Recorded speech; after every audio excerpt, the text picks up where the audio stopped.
5 seconds. Participating in the seminar of heads of educational institutions meant for training candidates to succeed in various competitive examinations, the chairman said. My dear friends, I am very happy to be amongst you and would like to tell you how to achieve success in our aim by way of group discussions. Such group discussions depend not merely on knowledge one enjoys in the subject chosen for the discussion or one's gift of the God, but also on the ability of the candidate to inspire and motivate the group and carry the group mates with him. Of course, knowledge of the subject as well as power of expression are indeed very important, but they alone will not serve the purpose. We can say they are the foundations and starting points to build the edifice on the foundation and to reach the finishing point as a definite winner from the beginning. One requires the leadership quality. This is the underlying secret for success in group discussions. You know why? Because that is a personality test as compared to other written or objective tests. To be brief, the candidate must create a strong and favorable impact on the group in which he is a member. This alone will assure success. Please remember that with knowledge and power of expression, or for that matter, even with the mere power of expression alone, one might be able to create a strong impression on the group. If you speak with great fluency, authority, and emphasis using flowery language for some length of time, you would certainly attract attention and make some impact on your audience. For achieving all these things, you should have good knowledge in English language.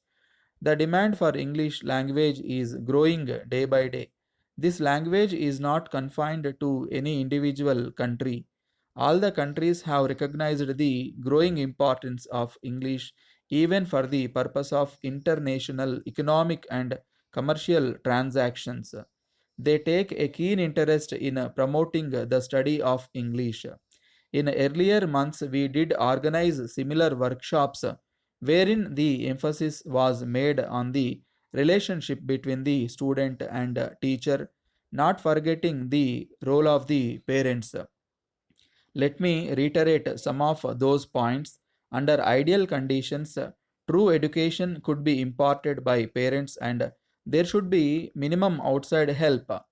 In other words, parents are the first teachers. If character building is the highest destiny of any education worth the name, then the foundation should be laid at home.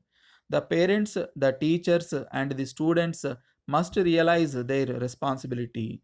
As education begins at home, the parents have the paramount duty of shaping the formative years of a son or daughter. By the same logic, the parents have a say in the making of any educational policy. They must not think that their duty is over after sending their wards to a school or college. After all, it is they who pay for their wards' education. Then, should the parents not get back their money's worth? Educational experts may be efficient and proficient in dictating policies, but ultimately the parents suffer or benefit by such policies. Hence, it will go a long way in arranging some programs wherein the voice of parents could be heard. They are like liaison officers between the teachers and the taught.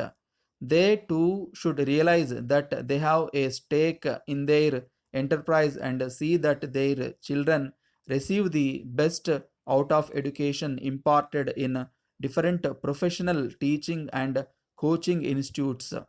For this purpose, I suggest that we should also organize the Parents Association to hear their say and discuss educational policies and determine what is good for their wards. To the estate manager, multi-purpose building complex, Stadium, Main Road, Bombay. Dear sir, we are in receipt of your communication informing me that our proposal was accepted. As desired, we will be finalizing our plan to take over the entire ground floor consisting of 20 rooms. Those rooms will be used as showrooms for various types of products manufactured by our company.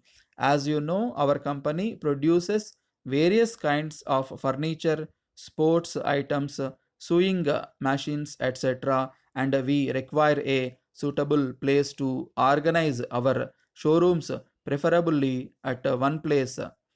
That was the main reason for us to approach your management for allotment of a suitable block in your multi-purpose building complex, which is centrally located in the city.